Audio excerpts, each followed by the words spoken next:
Muslim community के दोस्तों, मैं हूं मोहम्मद मुजाहिद। आप तमाम देखने और सुनने वालों को अस्सलामु अलैकुम। उम्मीद है आप खैरियत से होंगे। दोस्तों, अगर आपने अर्तुरुल गाजी सीरियल देखा है तो आपने उसमें एक नाम जरूर सुना होगा और वो नाम है अगोज खान। आपने देखा होगा कि काई कबीले के लोग ज्यादातर अगोज खान का नाम लेते रहते हैं, बात बात पर अगोज खान का नाम लिया जाता है, लेकिन इस पूरे सीरियल में कहीं पर भी इसको नहीं दिखाया गया कि इससे ये पता चल सके कि आखिर अगोज खान कौन था। लेकिन इन लोगों की बातों से ये बात तो जाहिर हो जाती है, अगोज खान जो भी था वो तुर्की में बसने वाले तमाम कबीलों का सरदार हुआ करता था और एक ऐसा सरदार हुआ करता था कि जिसको तुर्की का हर कबीला बहुत ज्यादा इज्जत दिया करता था। अगोज खान के नाम को इस सीरियल में अर्तुरुल गाजी की जुबान से भी काफी बार सुना जा सकता है। अर्तुरुल गाजी सीरियल के अलावा कुरलुस उस्मान की जो सल्तनत उस्मानिया के बानी है यानी उस्मान गाजी के ऊपर बनाई गई सीरियल में भी अगोज खान का नाम बहुत ज्यादा लिया गया है। तो फिलहाल आज की इस वीडियो में हम जानेंगे कि आखिर अगोज खान कौन थे और आखिर क्या वजह है कि तुर्की का हर छोटा बड़ा कबीला उनको अपना सरदार माना करता था और इन्हें इतनी ज्यादा अहमियत दिया करता था,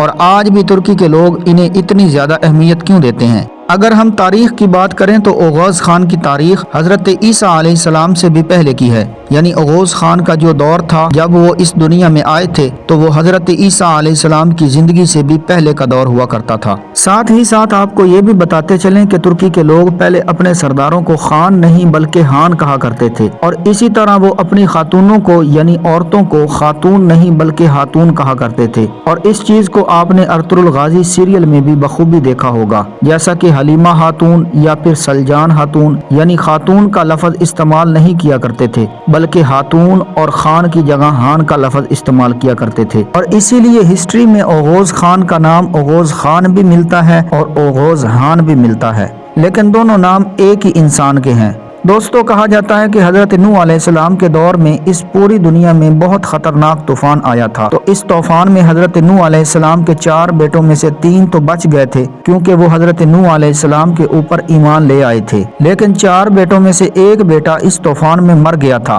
क्योंकि वो हजरत नूह अलैहिस्सलाम के ऊपर ईमान नहीं लाया था।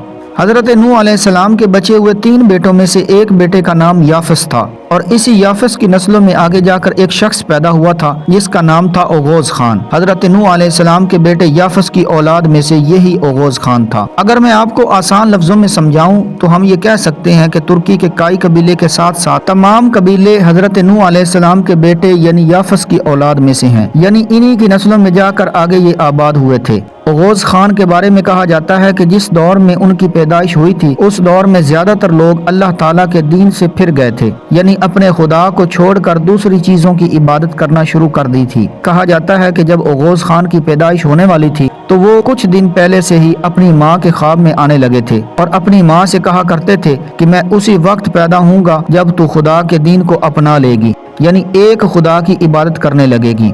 उनकी माँ इस ख्वाब से बहुत ज्यादा परेशान हुआ करती थी, लेकिन जब मुसलसल उन्होंने कई बार इस ख्वाब को देखा तो उन्होंने तौबा की और उसी दिन से एक खुदा की इबादत करने का इरादा कर लिया। लेकिन इस बात को उन्होंने पोशीदा रखा क्योंकि अगर किसी को भी इस बात की खबर लग जाती कि इस औरत ने अपना पुराना दीन छोड़कर किसी नए दीन को अपना लिया है तो अगोज की माँ को कत्ल कर दिया जाता। लिहाजा यही वजह है कि आज भी तुर्की के लोग अगोज खान की माँ को अपनी ग्रैंड मदर मानते हैं, क्योंकि उनका ये नजरिया है कि अगोज खान की माँ ने ऐसे खतरनाक और खौफनाक माहौल में भी खुदा ताला के दीन को अपनाया था कि यकीनन उनका काबिल तारीफ ये काम था। तुर्की के मुअर्रिखीन का भी ये मानना है कि अगोज खान ने सिर्फ एक ही दिन अपनी माँ का दूध पिया था और वो कहते हैं कि अगोज खान ने बहुत ज्यादा कम दिनों में ही बोलना शुरू कर दिया था। यहाँ तक कि कहा जाता है कि अगोज खान 1.5 से 2 महीने में ही चलना सीख गए थे। हालांकि आज के दौर में ये नामुमकिन सी बात लगती है। और अगोज खान के बारे में कहा जाता है कि अगोज खान ने 3 शादियां की थी, जिसमें से पहले की 2 बीवियों को छोड़ दिया था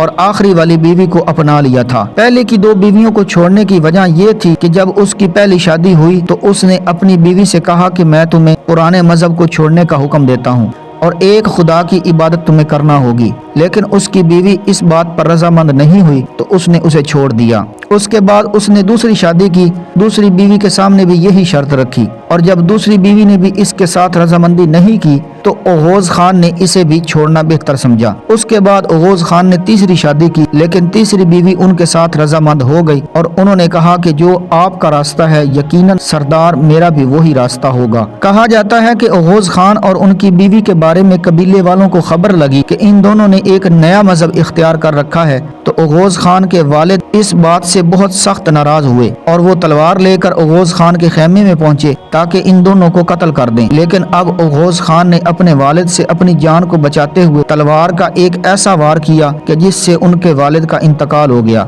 और ये ओगोज खान की जिंदगी का वो पहला कत्ल था जो उन्होंने अपने दीन यानी खुदा के दीन के लिए किया था। इसके बाद से लगातार ओगोज खान ने एक के बाद एक जंगें लड़ी और आहिस्ता आहिस्ता एक वक्त ऐसा आया कि पूरे इलाके में ओगोज खान ने अपनी एक सल्तनत कायम कर ली थी। कहा जाता है कि ओगोज खान के टोटल 4 बेटे थे। जब ओगोज खान की मौत का वक्त करीब आया तो उन्होंने अपनी पूरी सल्तनत को अपने 4 बेटों में बराबर बराबर बांट दिया था। ओगोज खान की मौत के बाद उसके बेटों में से कोई चीन जाकर आबाद हो गया, तो कोई तुर्की में आबाद हो गया, तो कोई किसी इलाके में और कोई किसी इलाके में। ओगोज खान का जो बेटा तुर्की में जाकर आबाद हुआ था, आगे जाकर उसी की नस्ल में तुर्की के बड़े बड़े कबाइल वजूद में आए थे, और इन्हीं कबीलों में से एक कबीले का नाम था काई कबीला, जिसका सरदार सुलेमान शाह था, और सुलेमान शाह के बेटे का नाम अर्तुरुल था, और अर्तुरुल के बेटे का नाम ही उस्मान था, जिसने आगे जाकर सल्तनत उस्मानिया की बुनियाद रखी थी। और मैं समझता हूँ इससे आगे आपको ज्यादा कुछ बताने की जरूरत नहीं, क्योंकि आप जानते ही हैं। नाजरीन, ये थी हमारी आज की वीडियो, जो उम्मीद करते हैं आपको पसंद आई होगी। हमारी वीडियो को लाइक कर दें, चैनल को सब्सक्राइब कर दें और बेल आइकन के बटन को दबा दें ताकि हमारी आने वाली हर वीडियो आप तक बर वक्त पहुँचती रहे। अगली वीडियो के साथ इंशाल्लाह फिर मुलाकात होगी। तब तक अपना और अपनों का ख्याल रखिएगा। अल्लाह निगहबान।